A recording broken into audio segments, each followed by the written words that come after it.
Paper 139, The 12 Apostles. It is an eloquent testimony to the charm and righteousness of Jesus' earth life, that although he repeatedly dashed to pieces the hopes of his apostles, and tore to shreds their every ambition for personal exaltation, only one deserted him. The apostles learned from Jesus about the kingdom of heaven, and Jesus learned much from them about the kingdom of men, human nature as it lives on Urantia, and on the other evolutionary worlds of time and space. These 12 men represented many different types of human temperament, and they had not been made alike by schooling. Many of these Galilean fishermen carried heavy strains of Gentile blood as a result of the forcible conversion of the Gentile population of Galilee 100 years previously. Do not make the mistake of regarding the apostles as being altogether ignorant and unlearned.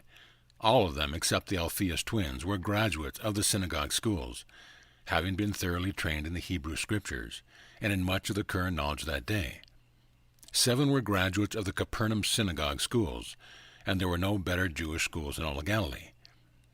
When your records refer to these messengers of the kingdom as being ignorant and unlearned, it was intended to convey the idea that they were laymen, unlearned in the lore of the rabbis and untrained in the methods of rabbinical interpretation of the Scriptures. They were lacking in so-called higher education. In modern times they would certainly be considered uneducated, and in some circles of society even uncultured. One thing is certain. They had not all been put through the same rigid and stereotyped educational curriculum. From adolescence on, they had enjoyed separate experiences of learning how to live. Andrew, the first chosen. Andrew, chairman of the apostolic corps of the kingdom, was born in Capernaum. He was the oldest child in a family of 5. Himself, his brother Simon, and 3 sisters. His father, now dead, had been a partner of Zebedee in the fish-drying business at Bethesda, the fishing harbor of Capernaum. When he became an apostle, Andrew was unmarried but made his home with his married brother, Simon Peter. Both were fishermen and partners of James and John, the sons of Zebedee. In AD 26, the year he was chosen as an apostle, Andrew was 33, a full year older than Jesus and the oldest of the apostles. He sprang from an excellent line of ancestors and was the ablest man of all the 12. Excepting oratory, he was the peer of his associates in almost every imaginable ability. Jesus never gave Andrew a nickname, a fraternal designation. But even as the apostles soon began to call Jesus Master, so they also designated Andrew by a term the equivalent of chief. Andrew was a good organizer, but a better administrator. He was one of the inner circle of the 4 apostles, but his appointment by Jesus as the head of the apostolic group made it necessary for him to remain on duty with his brethren, while the other 3 enjoyed very close communion with the masters. To the very end, Andrew remained dean of the apostolic corps. Although Andrew was never an effective preacher, he was an efficient personal worker, being the pioneer missionary of the kingdom in that, as the first chosen apostle, he immediately brought to Jesus his brother Simon, who subsequently became one of the greatest preachers of the kingdom. Andrew was the chief supporter of Jesus' policy of utilizing the program of personal work as a means of training the 12 as messengers of the kingdom. Whether Jesus privately taught the apostles or preached to the multitude, Andrew was usually conversant with what was going on. He was an understanding executive and an efficient administrator. He rendered a prompt decision on every matter brought to his notice unless he deemed the problem one beyond the domain of his authority, in which event he would take it straight to Jesus. Andrew and Peter were very unlikely in character and temperament, but it must be recorded everlastingly, to their credit, that they got along together splendidly. Andrew was never jealous of Peter's oratorial ability. Not often will an older man of Andrew's type be observed exerting such a profound influence over a younger and talented brother. Andrew and Peter never seemed to be in the least jealous of each other's abilities or achievements. Late on the evening on the day of Pentecost, when largely through the energetic and inspiring preaching of Peter, 2,000 souls were added to the kingdom, Andrew said to his brother, "I could not do that, but I am glad I have a brother who could." To which Peter replied, "And but for your bringing me to the Master, and by your steadfastness keeping me with him, I should not have been here to do this."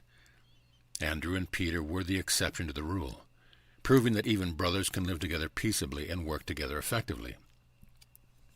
After Pentecost, Peter was famous, but it never irritated the older Andrew to spend the rest of his life being introduced as Simon Peter's brother. Of all the apostles, Andrew was the best judge of men. He knew that trouble was brewing in the heart of Judas Iscariot, even when none other suspected that anything was wrong with their treasure. But he told none of them his fears. Andrew's great service to the kingdom was in advising Peter, James, and John concerning the choice of the first missionaries who were sent out to proclaim the gospel, and also in counseling these early leaders about the organization of the administrative affairs of the kingdom. Andrew had a great gift for discovering the hidden resources and latent talents of young people. Very soon after Jesus' ascension on high, Andrew began the writing of a personal record of many of the sayings and doings of his departed master. After Andrew's death, another copy of his private records were made and circulated freely among the early teachers of the Christian Church. These informal notes of Andrew's were subsequently edited, amended, altered, and added to until they made up a fairly consecutive narrative of the Master's life on earth. The last of these few altered and amended copies was destroyed by fire at Alexandria, about 100 years after the original was written by the first chosen of the 12 apostles. Andrew was a man of clear insight, logical thought, and firm decision, whose great strength of character consisted in his superb stability. His temperamental handicap was his lack of enthusiasm. He many times failed to encourage his associates by judicious commendation, and this reticence to praise the worthy accomplishments of his friends grew out of his abhorrence of flattery and insincerity. Andrew was one of those all-around, even-tempered, self-made, and successful men of modest affairs. Every one of the apostles loved Jesus, but it remains true that each of the 12 was drawn toward him because of some certain trait of personality, which made a special appeal to the individual apostle. Andrew admired Jesus because of his consistent sincerity, his unaffected dignity. When men once knew Jesus, they were possessed with the urge to share him with their friends. They really wanted all the world to know him. When the later persecutions finally scattered the apostles from Jerusalem, Andrew journeyed through Armenia, Asia Minor, and Macedonia, and after bringing many thousands into the kingdom, was finally apprehended and crucified in Patri and Achaia. It was 2 full days before this robust man expired on the cross, and throughout these tragic hours he continued effectively to proclaim the glad tidings of the salvation of the kingdom of heaven. Simon Peter. When Simon joined the apostles, he was 30 years of age. He was married, had 3 children, and lived at Bethesda near Capernaum. His brother Andrew and his wife's mother lived with him. Both Peter and Andrew were fisher partners of the sons of Zebedee. The Master had known Simon for some time before Andrew presented him as the second of the apostles. When Jesus gave Simon the name Peter, he did it with a smile. It was to be a sort of a nickname. Simon was well known to all his friends as an erratic and impulsive fellow. True, later on, Jesus did attach a new and significant import to this lightly bestowed nickname. Simon Peter was a man of impulse, an optimist. He had grown up permitting himself freely to indulge strong feelings. He was constantly getting into difficulties because he persisted in speaking without thinking. This sort of thoughtlessness also made incessant trouble for all of his friends and associates, as was the cause of his receiving many mild rebukes from his master. The only reason Peter did not get into more trouble because of his thoughtless speaking was that he very early learned to talk over many of his plans and schemes with his brother Andrew before he ventured to make public proposals. Peter was a fluent speaker, eloquent and dramatic. He was also a natural and inspirational leader of men, a quick thinker but not a deep reasoner.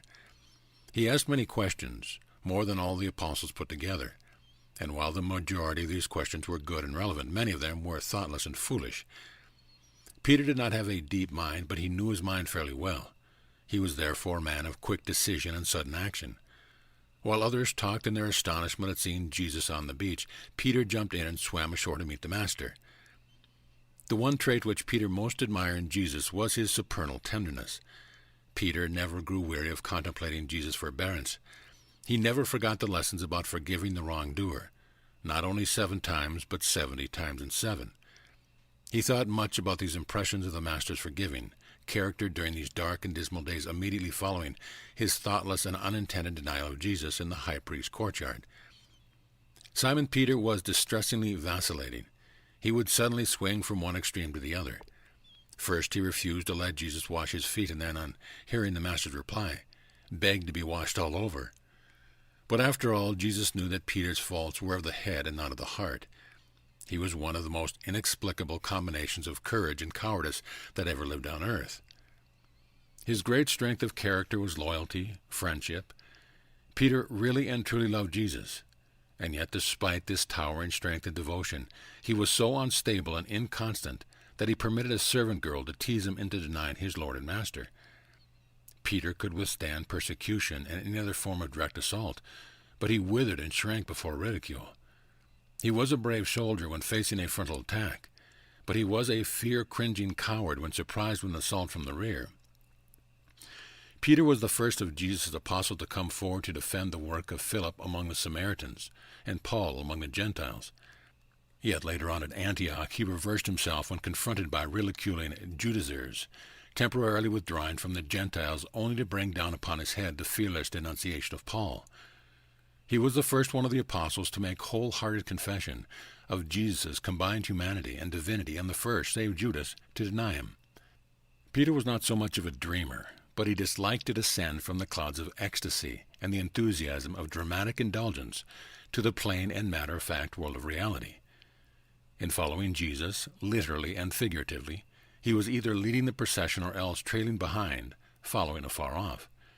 But he was the outstanding preacher of the 12.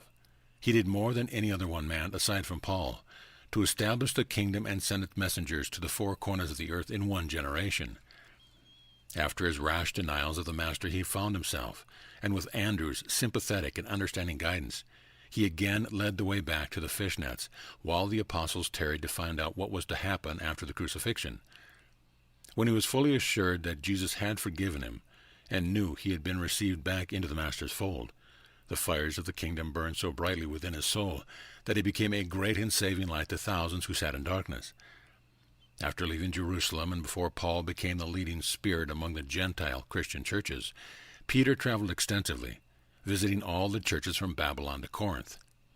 He even visited and ministered to many of the churches which had been raised up by Paul. Although Peter and Paul differed much in temperament and education, even in theology, they worked together harmoniously for the upbuilding of the church during their last years.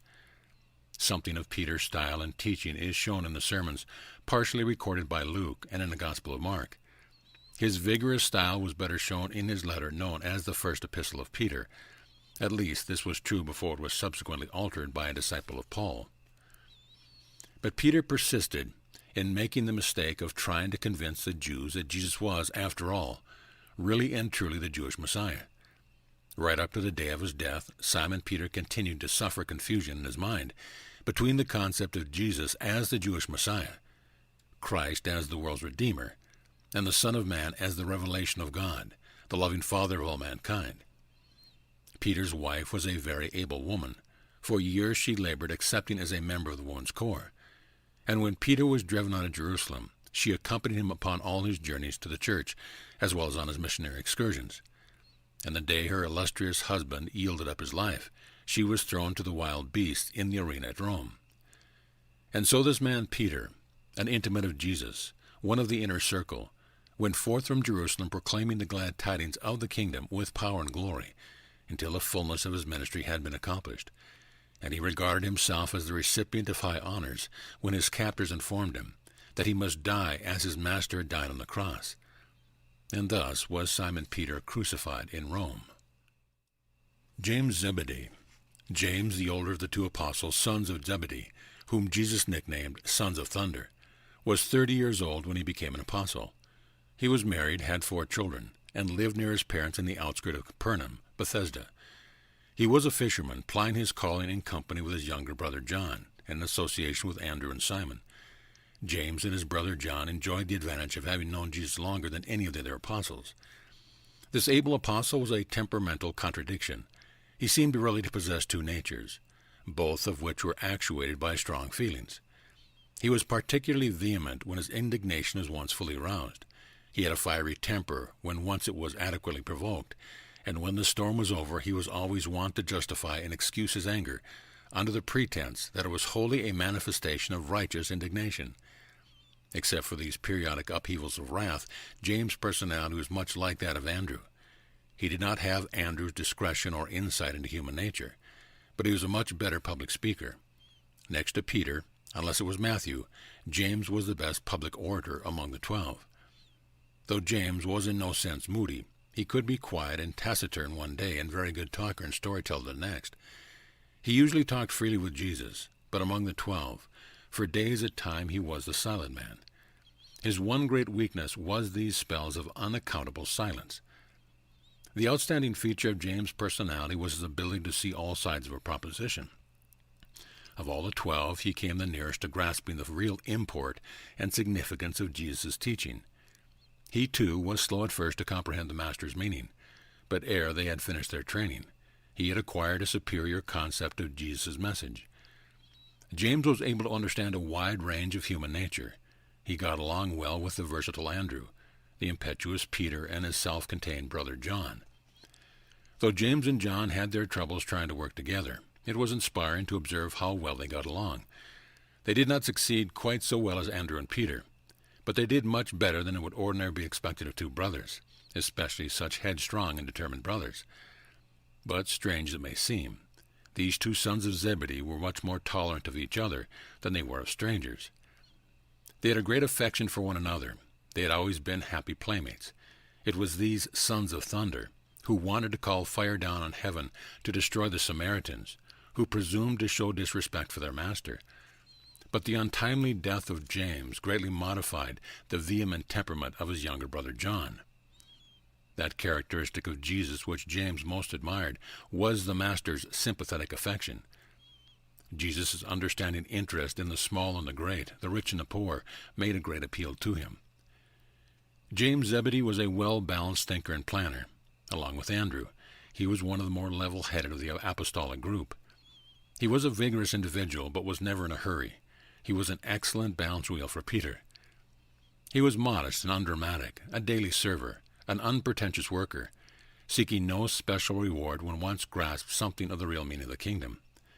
And even in the story about the mother of James and John, who asked that her sons be granted places on the right hand and left hand of Jesus, it should be remembered that it was the mother who made this request. And when they signified that they were ready to assume such responsibilities, it should be recognized that they were cognizant of the dangers accompanying the Master's supposed revolt against the Roman power, and that they were also willing to pay the price. When Jesus asked if they were ready to drink the cup, they replied that they were, and as concerned James, it was literally true he did drink the cup with the Master, seeing that he was the first of the apostles to experience martyrdom, being early put to death with the sword of Herod Antipas.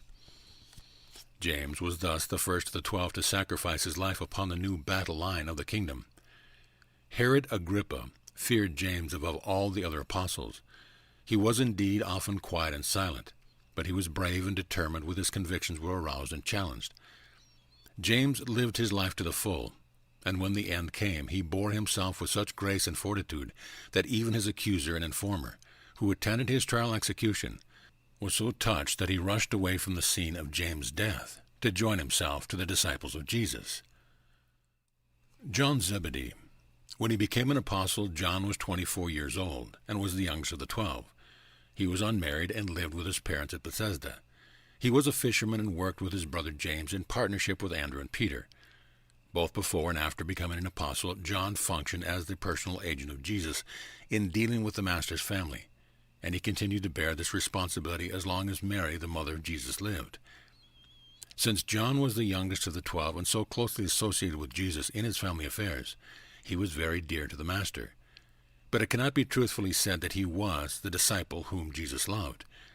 You would hardly suspect such a magnanimous personality as Jesus to be guilty of showing favoritism, of loving one of his apostles more than the others. The fact that John was one of the 3 personal aides of Jesus lent further color to this mistaken idea, not to mention that John, along with his brother James, had known Jesus longer than the others. Peter, James, and John were assigned as personal aides to Jesus soon after they became apostles. Shortly after the selection of the 12, and at the time Jesus appointed Andrew to act as director of the group, he said to him, "And now I desire that you assign 2 or 3 of your associates to be with me and to remain by my side, to comfort me and to minister my daily needs. and Andrew thought best to select for this special duty the next 3 first chosen apostles. He would have liked to volunteer for such a blessed service himself, but the Master had already given him his commission, so he immediately directed Peter, James, and John attach themselves to Jesus. John Zebedee had many lovely traits of character, but one which was not so lovely was his inordinate but usually well-concealed conceit. His long association with Jesus made many and great changes in his character. This conceit was greatly lessened, but after growing old and becoming more and less childish, this self-esteem reappeared to a certain extent, so that when engaged in directing Nathan in the writing of the Gospel, which now bears his name, the aged apostle did not hesitate repeatedly to refer to himself as the disciple whom Jesus loved. In view of the fact that John came nearer to being the chum of Jesus than any other earth mortal, that he was his chosen personal representative in so many matters, it is not strange that he should have come to regard himself as the disciple whom Jesus loved, since he most certainly knew he was a disciple whom Jesus so frequently trusted. The strongest trait in John's character was his dependability. He was prompt and courageous, faithful and devoted. His greatest weakness was his characteristic conceit. He was the youngest member of his father's family, and the youngest of the apostolic group. Perhaps he was just a bit spoiled. Maybe he had been humored slightly too much. But the John of after years was a very different type of person than the self-admiring and arbitrary young man who joined the ranks of Jesus' apostles when he was 24. Those characteristics of Jesus which John most appreciated were the Master's love and unselfishness. These traits made such an impression on him that his whole subsequent life became dominated by the sentiment of love and brotherly devotion. He talked about love and wrote about love. This son of thunder became the apostle of love. And at Ephesus, when the aged bishop was no longer able to stand in the pulpit and preach, but had to be carried to church in a chair, and when at the close of the service he was asked to say a few words to the believers, for years his only utterance was, "My little children, love one another." John was a man of few words except when his temper was aroused. He thought much but said little. As he grew older, his temper became more subdued, better controlled. But he never overcame this disinclination to talk. He never fully mastered this reticence, but he was gifted with a remarkable and creative imagination. There was another side to John that one would not expect to find in this quiet and introspective type. He was somewhat bigoted and inordinately intolerant. In this respect, he and James were much alike. They both wanted to call down fire from heaven on the heads of the disrespectful Samaritans. When John encountered some strangers teaching in Jesus' name, he promptly forbade them. But he was not the only one of the 12 who was tainted with this kind of self-esteem and superiority consciousness. John's life was tremendously influenced by the sight of Jesus going about without a home, as he knew how faithfully he had made provisions for the care of his mother and family.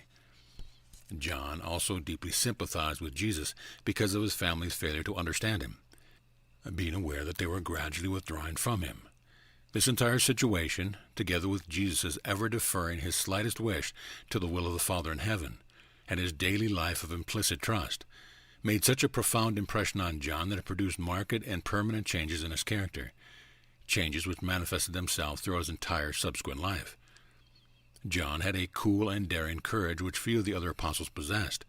He was the one apostle who followed right along with Jesus the night of his arrest and dared to accompany his master into the very jaws of death.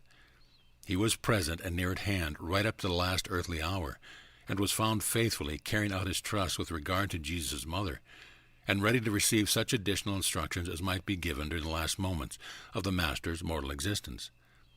One thing is certain, John was thoroughly dependable. John usually sat on Jesus' right hand when the 12 were at meat. He was the first of the 12 really and fully to believe in the resurrection, and he was the first to recognize the Master when he came to them on the seashore after his resurrection. This son of Zebedee was very closely associated with Peter in the early activities of the Christian movement, becoming one of the chief supporters of the Jerusalem church. He was the right-hand support of Peter on the day of Pentecost. Several years after the martyrdom of James, John married his brother's widow. The last 20 years of his life he was cared for by a loving granddaughter. John was in prison several times and was banished to the Isle of Patmos for a period of 4 years, until another emperor came to power in Rome. Had not John been tactful and sagacious, he would undoubtedly have been killed, as were his more outspoken brother James. As the years passed, John, together with James, the Lord's brother, learned to practice wise conciliation when they appeared before the civil magistrates. They found that a soft answer turns away wrath. They also learned to represent the church as a spiritual brotherhood, devoted to the social service of mankind, rather than as the kingdom of heaven. They taught loving service rather than ruling power, kingdom and king. When in temporary exile on Patmos, John wrote the book of Revelation, which you now have greatly abridged and distorted form. This book of Revelation contains the surviving fragments of a great revelation, large portions of which were lost, other portions of which were removed subsequent to John's writing. It is preserved in only fragmentary and adulterated form. John traveled much, labored incessantly, and after becoming bishop of the Asia churches, settled down in Ephesus. He directed his associate Nathan in the writing of the so-called Gospel according to John, at Ephesus, when he was 99 years old. Of all the 12 apostles, John Zebedee eventually became the outstanding theologian. He died a natural death at Ephesus in A.D. 103, when he was 101 years of age. Philip the Curious. Philip was the fifth apostle to be chosen, being called when Jesus and his first 4 apostles were on their way from John's rendezvous on the Jordan to Cana of Galilee. Since he lived at Bethesda, Philip had for some time known of Jesus, but it had not occurred to him that Jesus was a really great man until the day in the Jordan Valley when he said, "Follow me." Philip was also somewhat influenced by the fact that Andrew, Peter, James, and John had accepted Jesus as the deliverer. Philip was 27 years of age when he joined the apostles. He had been recently married, but he had no children at this time. The nickname which the apostles gave him signified curiosity. Philip was always wanting to be shown. He never seemed to see very far into any proposition. He was not necessarily dull, but he lacked imagination. This lack of imagination was the great weakness of his character. He was a commonplace and matter-of-fact individual. When the apostles were organized for service, Philip was made steward. It was his duty to see that they were at all times supplied with provisions, and he was a good steward. His strongest characteristic was his methodical thoroughness. He was both mathematical and systematic. Philip came from a family of 7, 3 boys and 4 girls. He was next to the oldest, and after the resurrection he baptized his entire family into the kingdom. Philip's people were fisher folk. His father was a very able man, a deep thinker, but his mother was of a very mediocre family. Philip was not a man who could be expected to do big things, but he was a man who could do little things in a big way, do them well and acceptedly. Only a few times in 4 years did he fail to have food on hand to satisfy the needs of all. Even the many emergency demands attendant upon the life they lived seldom found him unprepared. The commissary department of the apostolic family was intelligently and efficiently managed. The strong point about Philip was his methodical reliability. The weak point in his makeup was his utter lack of imagination, the absence of the ability to put 2 and 2 together to obtain 4. He was mathematical in the abstract, but not constructive in his imagination. He was almost entirely lacking in certain types of imagination. He was the typical everyday and commonplace average man. There was a great many such men and women among the multitudes who came to hear Jesus teach and preach, and they derived great comfort from observing one like themselves elevated to an honored position in the council of the Master. They derived courage from the fact that one like themselves had already found a high place in the affairs of the kingdom. And Jesus learned much about the way some human minds function, as he so patiently listened to Philip's foolish questions, and so many times complied with his steward's request to be shown. The one quality about Jesus which Philip so continuously admired was the Master's unfailing generosity. Never could Philip find anything in Jesus which was small, niggardly, or stingy, and he worshipped this ever-present and unfailing liberality. There was little about Philip's personality that was impressive. He was often spoken of as Philip of Bethesda, the town where Andrew and Peter live. He was almost without discerning vision. He was unable to grasp the dramatic possibilities of a given situation. He was not pessimistic, he was simply prosaic. He was also greatly lacking in spiritual insight. He would not hesitate to interrupt Jesus in the midst of one of the Master's most profound discourses to ask an apparently foolish question. But Jesus never reprimanded him for such thoughtlessness. He was patient with him and considerate of his inability to grasp the deeper meaning of the teachings. Jesus well knew that if he once rebuked Philip for asking these annoying questions, he would not only wound this honest soul, but such a reprimand would so hurt Philip that he would never again feel free to ask a question. Jesus knew that on the worlds of space there were untold billions of similar slow-thinking mortals, and he wanted to encourage them all to look to him, and always to feel free to come to him with their questions and problems.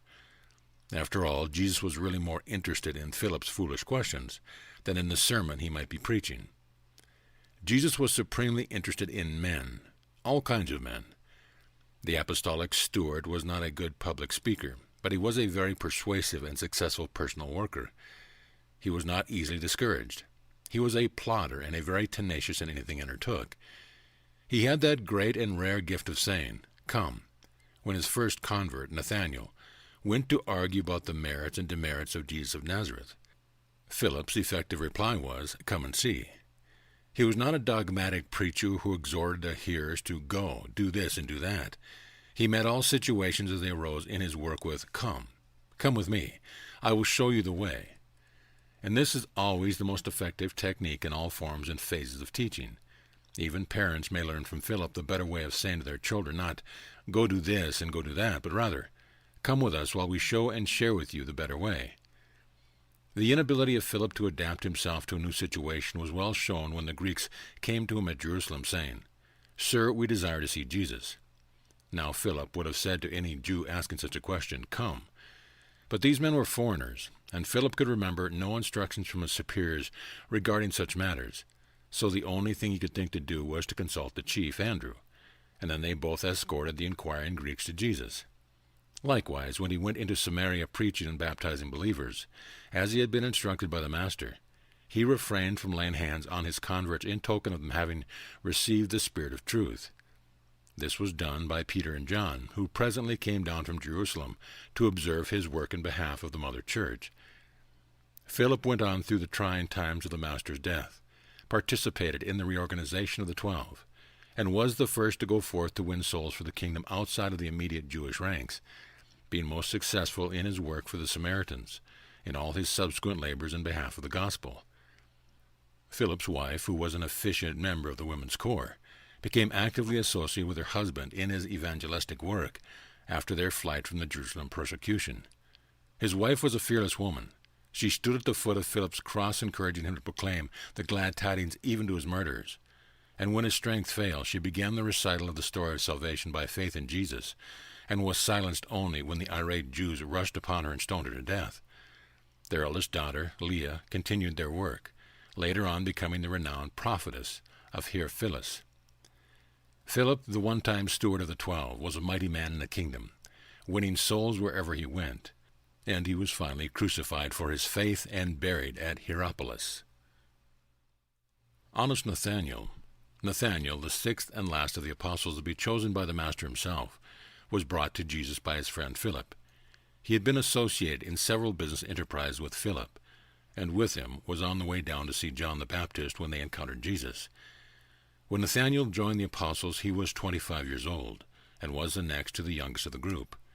He was the youngest of a family of 7, was unmarried, and the only support of aged and infirm parents, with whom he lived at Cana. His brothers and sisters were either married or deceased, and none lived there. Nathanael and Judas Iscariot were the 2 best educated men among the 12. Nathanael had thought to become a merchant. Jesus did not himself give Nathanael a nickname, but the 12 soon began to speak of him in terms that signified honesty, sincerity.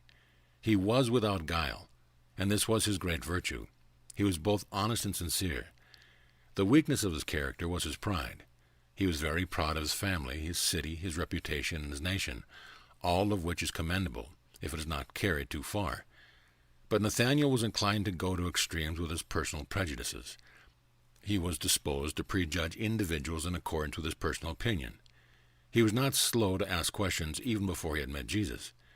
Can any good thing come out of Nazareth?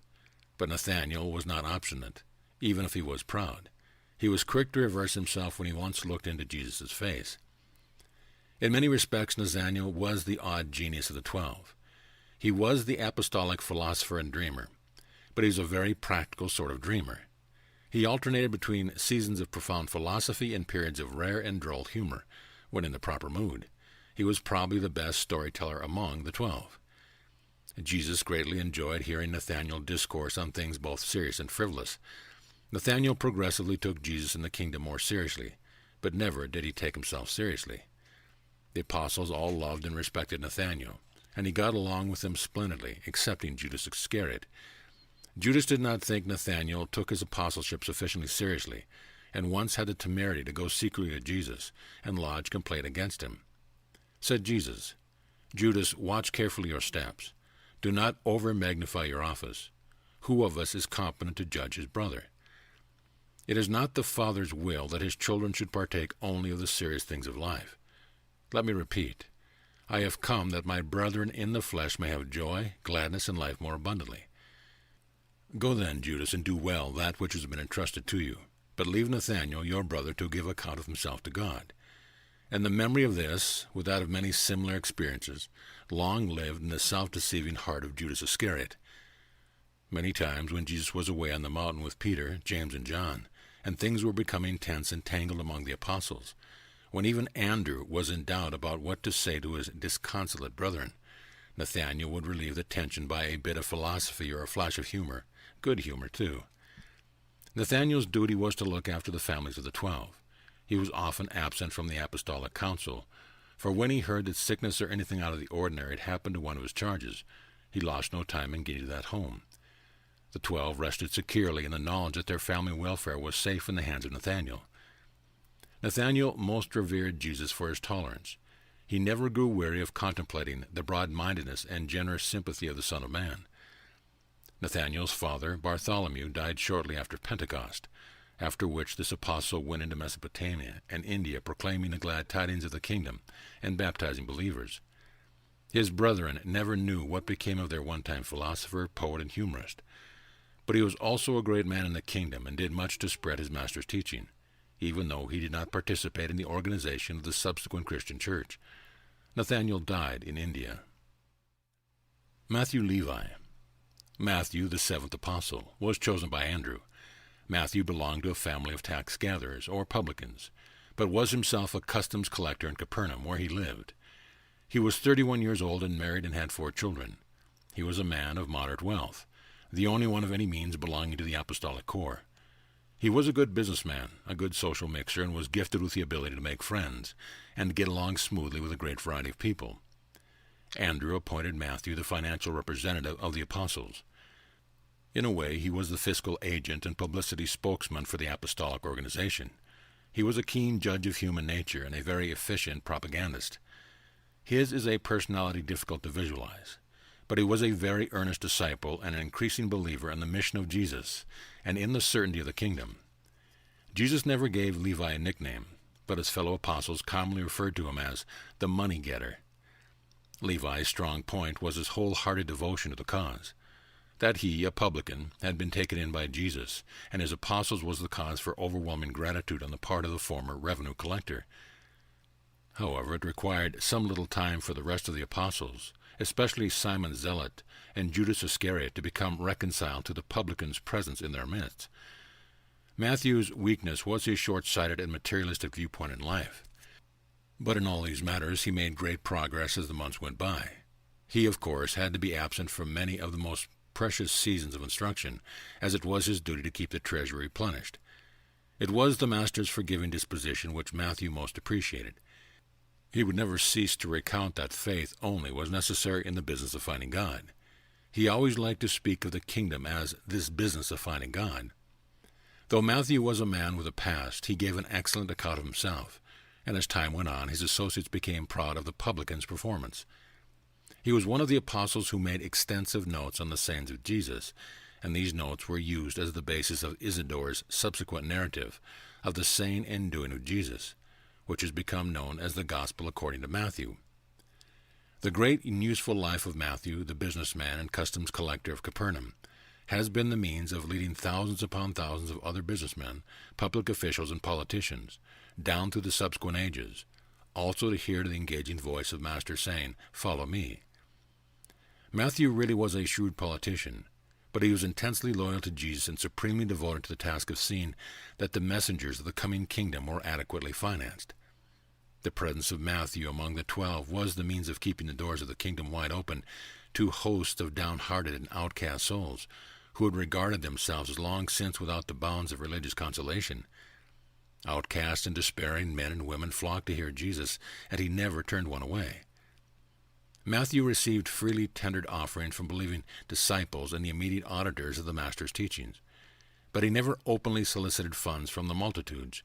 He did all his financial work in a quiet and personal way, and raised most of the money among the more substantial class of interested believers. He gave practically the whole of his modest fortune to the work of the Master and his apostles, but they never knew of his generosity, save Jesus, who knew all about it. Matthew hesitated openly to contribute to the apostolic funds for fear that Jesus and his associates might regard his money as being tainted, so he gave much in the name of other believers.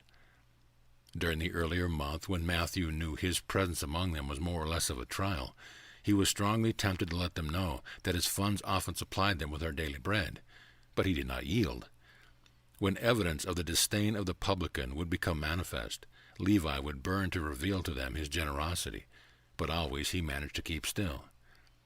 When the funds for the week were short of the estimated requirements, Levi would often draw heavily upon his own personal resources.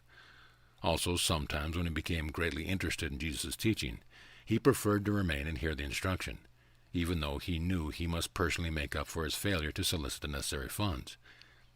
But Levi did so wish that Jesus might know that much of the money came from his pocket. He little realized that the Master knew all about it. The apostles all died without knowing that Matthew was their benefactor to such an extent that, when he went forth to proclaim the gospel of the kingdom after the beginning of the persecution, he was practically penniless. When these persecutions caused the believers to forsake Jerusalem, Matthew journeyed north, preaching the gospel of the kingdom and baptizing believers. He was lost to the knowledge of his former apostolic associates, but on he went, preaching and baptizing through Syria, Cappadocia, Galatia, Bithynia, and Thrace. And it was in Thrace, at Limashachia, that certain unbelieving Jews conspired with the Roman soldiers to encompass his death. And this regenerated publican died triumphant in the faith of his salvation he had so surely learned from the teaching of the Master during his recent sojourn on earth. Thomas Didymus. Thomas was the 8th apostle, and he was chosen by Philip. In later times he had become known as Doubting Thomas, but his fellow apostles hardly looked upon him as a chronic doubter. True, he was a logical, skeptical type of mind, but he had a form of courageous loyalty which forbade those who knew him intimately to regard him as a trifling skeptic. When Thomas joined the apostles, he was 29 years old, was married, and had 4 children. Formerly he had been a carpenter and a stonemason, but latterly he had become a fisherman and resided at Tarichea, situated on the west bank of the Jordan where it flows out of the Sea of Galilee, and he was regarded as a leading citizen of this little village. He had little education, but he possessed a keen, reasoning mind, and was the son of excellent parents, who lived at Tiberias. Thomas had the only truly an analytical mind of the 12. He was the real scientist of the apostolic group. The early home life of Thomas had been unfortunate. His parents were not altogether happy in their married life, and this was reflected in Thomas's adult experience. He grew up having a very disagreeable and quarrelsome disposition. Even his wife was glad to see him join the apostles. She was relieved by the thought that their pessimistic husband would be away from home most of the time. Thomas also had a streak of suspicion which made it very difficult to get along peacefully with him. Peter was very much upset by Thomas at first, complaining to his brother Andrew that Thomas was mean, ugly, and always suspicious. But the better his associates knew Thomas, the more they liked him. They found he was superbly honest and unflinchingly loyal. He was perfectly sincere and unquestionably truthful, but he was a natural-born fault-finder, and he had grown up to become a real pessimist. His analytical mind had become cursed with suspicion. He was rapidly losing faith in his fellow men when he became associated with the 12, and thus came in contact with the noble character of Jesus. This association with the Master began at once to transform Thomas's whole disposition and to effect great change in his mental reaction to his fellow men. Thomas's great strength was his superb analytical mind coupled with his unflinching courage when he had once made up his mind. His great weakness was his suspicious doubting, which he never fully overcame throughout his whole lifetime in the flesh. In the organization of the 12, Thomas was assigned to arrange and manage the itinerary, and he was an able director of the work and movements of the Apostolic Corps. He was a good executive, an excellent businessman, but he was handicapped by his many moods. He was one man one day and another the next. He was inclined toward melancholic brooding when he joined the apostles, but contact with Jesus and the apostles largely cured him this morbid introspection. Jesus enjoyed Thomas very much, and had many long personal talks with him. His presence among the apostles was a great comfort to all honest doubters, and encouraged many troubled minds to come into the kingdom, even if they could not wholly understand everything about the spiritual and philosophic phases of the teaching of Jesus. Thomas's membership in the 12 was a standing declaration that Jesus loved even honest doubters. The other apostles held Jesus in reverence because of some special and outstanding trait of his replete personality, but Thomas revered his master because of his superbly balanced character. Increasingly, Thomas admired and honored one who was so lovingly merciful, yet so inflexibly just and fair, so firm but never obstinate, so calm but never indifferent, so helpful and so sympathetic but never meddlesome or dictatorial, so strong but at the same time so gentle, so positive but never rough or rude, so tender but never vacillating, so pure and innocent, but at the same time so virile, aggressive, and forceful, so truly courageous, but never rash or foolhardy, such a lover of nature, but so free from all tendency to revere nature, so humorous and so playful, but so free from levity and frivolity. It was this matchless symmetry of personality that so charmed Thomas. He probably enjoyed the highest intellectual understanding and personality appreciation of Jesus of any of the 12. In the councils of the 12, Thomas was always cautious, advocating a policy of safety first. But if his conservatism was voted down or overruled, he was always the first fearlessly to move out in execution of the program decided upon. Again and again would he stand out against some project as being foolhardy and presumptuous. He would debate to the bitter end.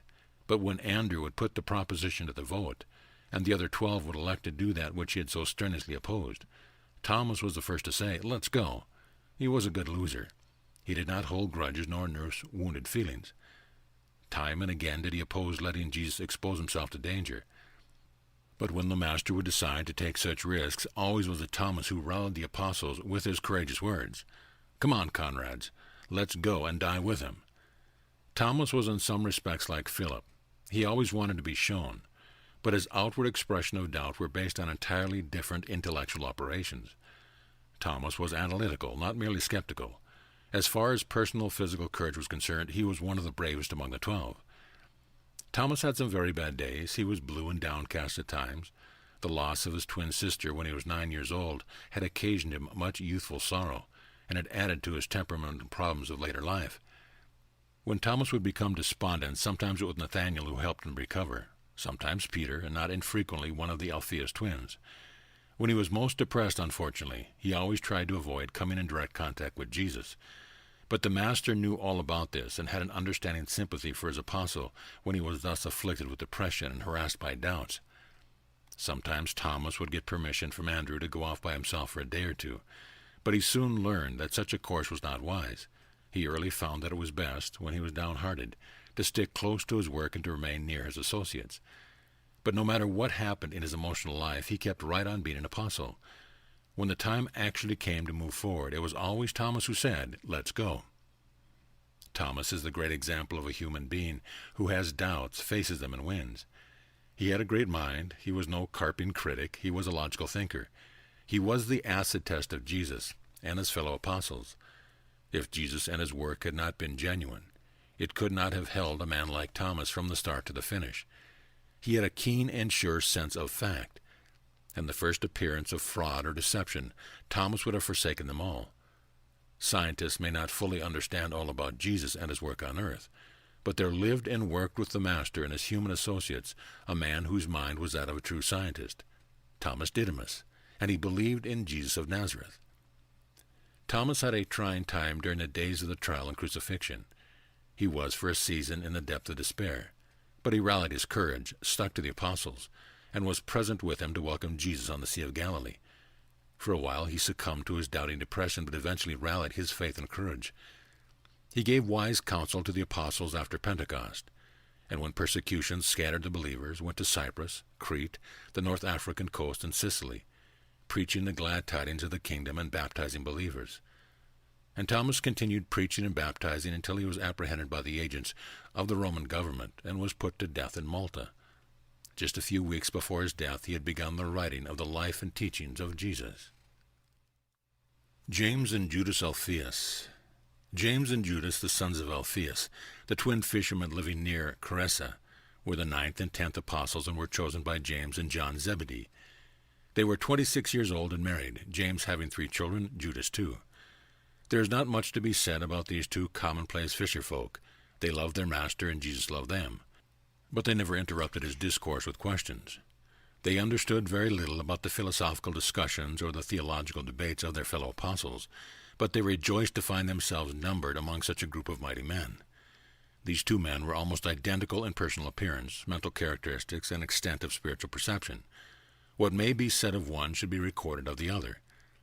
Andrew assigned them to the work of policing the multitudes. They were the chief ushers of the preaching hours, and in fact, the general servants and errand boys of the 12. They helped Philip with the supplies, they carried money to the families for Nathanael, and always were they ready to lend a helping hand to any one of the apostles. The multitudes of the common people were greatly encouraged to find 2 like themselves honored with places among the apostles. By their very acceptance as apostles, these mediocre twins were the means of bringing a host of faint-hearted believers into the kingdom. And, too, the common people took more kindly to the idea of being directed and managed by official ushers, who were very much like themselves. James and Judas, who were also called Thaddeus and Lebbaeus, had neither strong points nor weak points. The nicknames given them by the disciples were good-natured designations of mediocrity. They were the least of all the apostles. They knew it and felt cheerful about it. James Alphaeus especially loved Jesus because of the Master's simplicity. These twins could not comprehend the mind of Jesus, but they did grasp the sympathetic bond between themselves and the heart of their Master. Their minds were not of high order. They might even reverently be called stupid, but they had a real experience in their spiritual nature. They believed in Jesus. They were sons of God and fellows of the kingdom. Judas Alphaeus was drawn toward Jesus because of the Master's unostentatious humility. Such humility linked with such personal dignity made a great appeal to Judas. The fact that Jesus would always enjoin silence regarding his unusual acts made a great impression on this simple child of nature. The twins were good-natured, simple-minded helpers, and everybody loved them.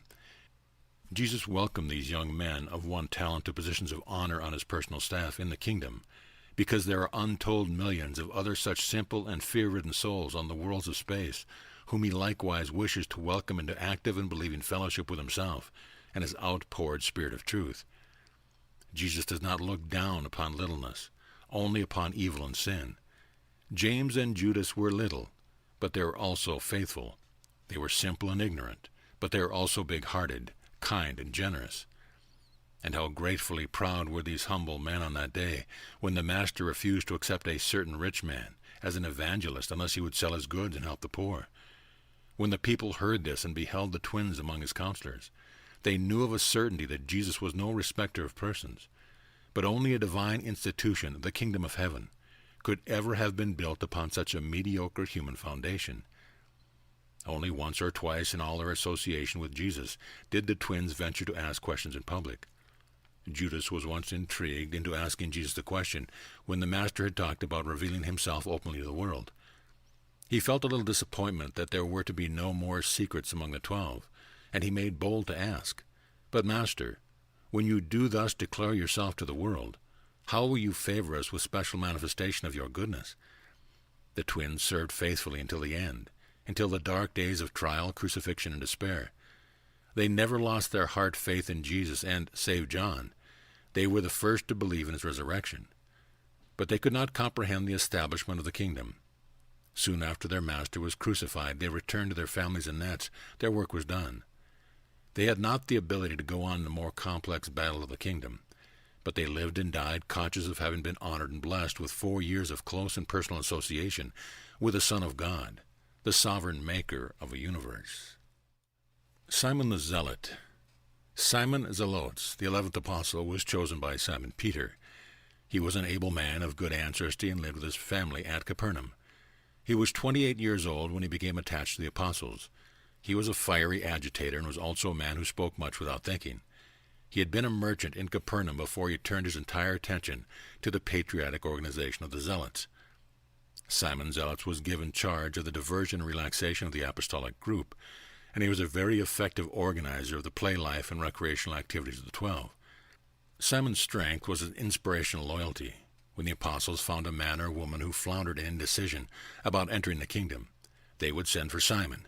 It usually required only about 15 minutes for this enthusiastic advocate of salvation through faith in God to settle all doubts and remove all decisions, to see a new soul born in the liberty of faith and the joy of salvation. Simon's great weakness was his material mindedness. He could not quickly change himself from a Jewish nationalist to a spiritually minded internationalist. 4 years was too short of a time in which to make such an intellectual and emotional transformation, but Jesus was always patient with him. The one thing about Jesus with Simon so much admired was the Master's calmness, his assurance, poise, and inexplicable composure. Although Simon was a rabid revolutionist, a fearless firebrand of agitation, he gradually subdued his fiery nature until he became a powerful and effective preacher of peace on earth and goodwill among men. Simon was a great debater. He did not like to argue, and when it came to dealing with the legalistic minds of the educated Jews or the intellectual quibbling of the Greeks, the task was always assigned to Simon. He was a rebel by nature and an iconoclast by training, but Jesus won him for the higher concepts of the kingdom of heaven. He had always identified himself with the party of protest, but he now joined the party of progress, unlimited and eternal progression of spirit and truth. Simon was a man of intense loyalties and warm personal devotion, and he did profoundly love Jesus. Jesus was not afraid to identify himself with businessmen, laboring men, optimists, pessimists, philosophers, skeptics, publicans, politicians, and patriots. The Master had many talks with Simon, but he never fully succeeded in making an internationalist out of this ardent Jewish nationalist. Jesus often told Simon that it was proper to want to see the social, economic, and political orders improved, but he would always add, "That is not the business of the kingdom of heaven. We must be dedicated to the doing of the Father's will. Our business is to be ambassadors of a spiritual government on high, and we must not immediately concern ourselves with aught but the representation of the will and character of the Divine Father, who stands at the head of the government whose credentials we bear." It was all difficult for Simon to comprehend, but gradually he began to grasp something of the meaning of the Master's teaching. After the dispersion because of the Jerusalem persecution, Simon went into temporary retirement. He was literally crushed. As a nationalist patriot, he had surrendered in deference to Jesus' teaching. Now all was lost. He was in despair. But in a few years he rallied his hopes and went forth to proclaim the gospel of the kingdom. He went to Alexandria, and after working up the Nile, penetrated into the heart of Africa, everywhere preaching the gospel of Jesus and baptizing believers. Thus he labored until he was an old man and feeble, and he died and was buried in the heart of Africa. Judas Iscariot. Judas Iscariot, the 12th apostle, was chosen by Nathanael. He was born in Kerioth, a small town in southern Judea. When he was a lad, his parents moved to Jericho, where he lived and had been employed in his father's various business enterprises until he became interested in the preaching and the work of John the Baptist. Judas' parents were Sadducees, and when their son joined John's disciples, they disowned him. When Nathanael met Judas at Tarichea, he was seeking employment with a fish-drying enterprise at the lower end of the Sea of Galilee. He was 30 years of age and unmarried when he joined the apostles. He was probably the best educated man among the 12 and the only Judean in the Master's apostolic family. Judas had no outstanding trait of personal strength, though he had many outwardly appearing traits of culture and habits of training. He was a good thinker, but not always a truly honest thinker. Judas did not really understand himself. He was not really sincere in dealing with himself. Andrew appointed Judas treasurer of the 12, a position which he was eminently fitted to hold, and up to the time of the betrayal of his master he discharged the responsibilities of his office honestly, faithfully, and most efficiently. There was no special trait about Jesus which Judas admired above the general attractive and exquisitely charming personality of the Master. Judas was never able to rise above his Judean prejudice against his Galilean associates. He would even criticize in his mind many things about Jesus, whom only 11 of the apostles looked upon as the perfect man, as the one altogether lovely and the chiefest among 10,000. This self-satisfied Judean often dared to criticize in his own heart. He really entertained the notion that Jesus was timid and somewhat afraid to assert his own power and authority. Judas was a good businessman. It required tact, ability, and patience, as well as painstaking devotion to manage the financial affairs of such an idealist as Jesus, to say nothing of wrestling with the helter-skelter business methods of some of the apostles. Judas really was a great executive, a far-seeing and able financier, and he was a stickler for organization. None of the 12 ever criticized Judas. As far as they could see, Judas Iscariot was a matchless treasure, a learned man, a loyal, though sometimes critical apostle, and in every sense of the word a great success. The apostles loved Judas. He was really one of them. He must have believed in Jesus, but we doubt whether he really loved the Master with a whole heart. The case of Judas illustrates the truthfulness of that saying. There is a way that seems right to a man, but the end thereof is death. It is altogether possible to fall victim to the peaceful deception of pleasant adjustment to the path of sin and death. Be assured that Judas was always financially loyal to his master and his fellow apostles. Money could never have been the motive for his betrayal of the master. Judas was an only son of unwise parents. When very young, he was pampered and petted. He was a spoiled child. As he grew up, he had exaggerated ideas about his self-importance. He was a poor loser. He had loose and distorted ideas about fairness.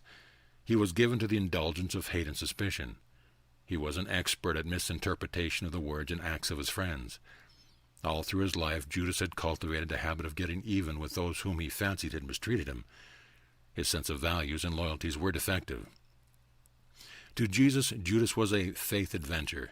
From the beginning, the Master fully understood the weakness of this apostle, and well knew the dangers of admitting him into the fellowship.